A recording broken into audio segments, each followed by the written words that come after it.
Now, we all know golf clubs depreciate in value as soon as you take the wrapper off them, as soon as you hit them, as soon as they get a bit older. However, what happens if I tell you I found a club that potentially is going to make you money the older and the longer you play with it? Let's get into it.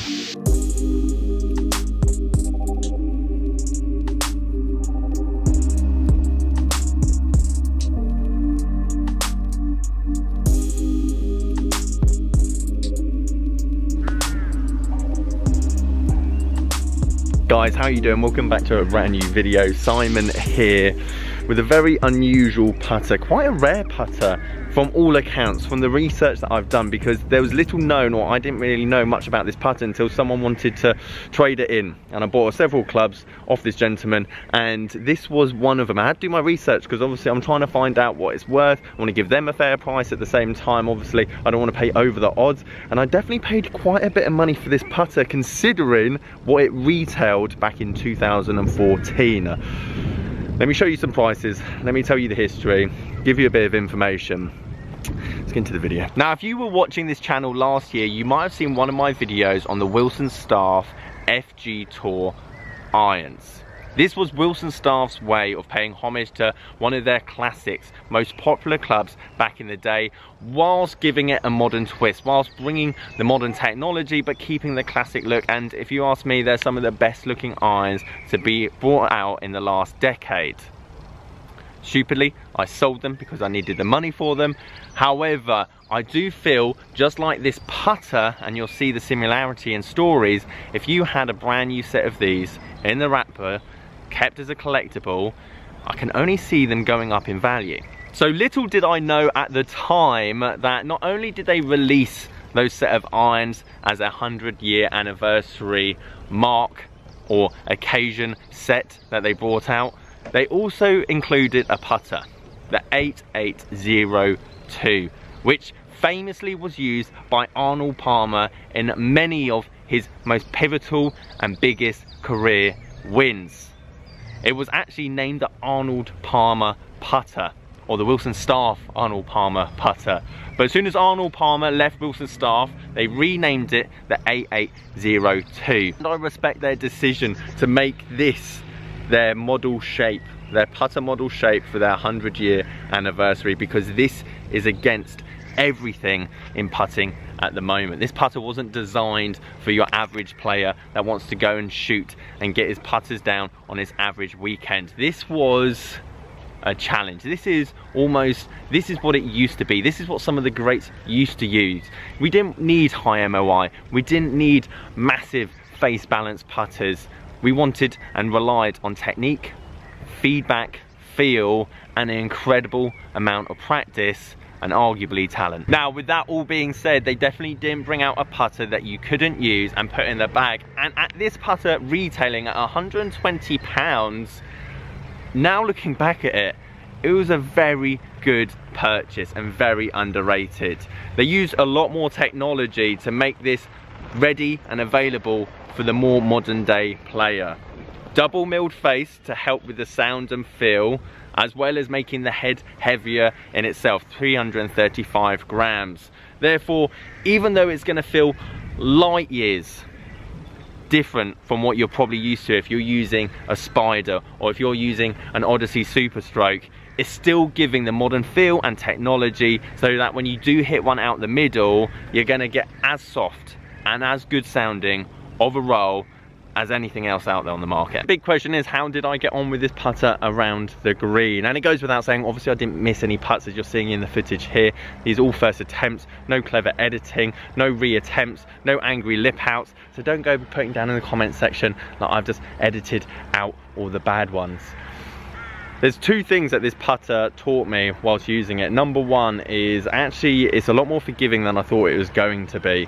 It's that modern twist of the classic style, and it just looks like one massive sweet spot. Like, you look at it behind the golf ball, like if you hit it at the toe of the hill, you're just missing the ball.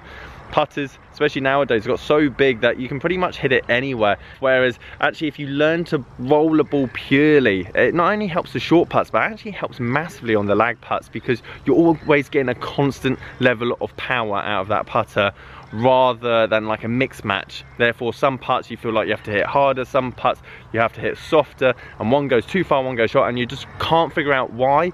It's because of that. Number two, this putter, I need a much more punchier action. It just goes all over the place in the backswing because I'm just not connected, or I haven't got a nice smooth breathing controlled connection with my body to allow this putter to go back and forth on one continuous stroke. It had to become a lot shorter and a lot punchier, and when I did that I found a lot more success with this putter. There's no hiding when it comes to this putter. It will outline all and every single side of your putting stroke, to the point that if you think you're good at putting, you're not. There'll be something that you can work on, and that's what this putter helps to do. It's not going to help you score better, but it'll help your technique in the long run. Now let's talk about rarity, and with that included the expensive side of this putter. Guys, editing Simon here. Just quickly, I have already sold this putter, by the way. I wasn't going to release this video until I sold the putter, because I don't want to hype it up and then try and get those people to obviously bid against the putter that obviously I'm selling. So I wanted to make sure that I sold it before I'd made this video. I just genuinely believe that it's quite rare and it will be expensive in the future. Now I pretty much paid £100 for this putter, even though it retailed £120 back in the day, and it has been used, it has been played with. The head cover is very tatty, as you would imagine, being used and well worn, as well as there are nicks, there are dinks. This is definitely not a perfect specimen of the putter, but when I did the research and I saw it, I had to shoot a fair price, because I wanted to have this putter in person. I wanted to use it, I wanted to try it, and I wanted to make a video on it. But when we get to rarity, I can't find many of them. There's currently one listed at the moment on eBay at £102 with 5 days left, in slightly better condition than the one that I have at the moment. However, if we go to sold or recently sold of this putter, we can get a good idea of exactly what this putter has been going for. £260. This was on the 29th of April. On the 25th of April, £226. Again, some of these are pristine, some of these aren't. If you find one in a wrapper, I could easily guess that this putter would be worth 400 to 500. And if you think back in the day, you could have got these off the shelf or ordered them from Wilson Staff themselves for £120, that's not bad value. However, let's be honest, £100, £200, £300 for a putter is a lot of money, and especially a lot of you guys that are starting this game, there's no point in spending that kind of money on this kind of modern classic that is pretty much a collectible at this point. But there's a lesson to be learnt here. The bladed style, the Napa style of head, is one that I believe a lot of beginners should have in their practice bag. Something that they can feel, something that they can play with. The majority of modern putters now take all feeling, all sensation, basically move back and forward for you. But you lose that pure roll, you lose that strike. There's something about this putter, no matter how good its milled face, no matter how much weight they've put in the back of the head, you're gonna feel the bad strike. The one out the toe, the one out the heel, the one that's gonna leave very short, the one that you have to absolutely nut, and then you do get a good pure roll and it's now 30 feet out the back of the green. This is a good training aid, and there's many styles. It doesn't have to necessarily be the 8802 Wilson Staff bladed putter.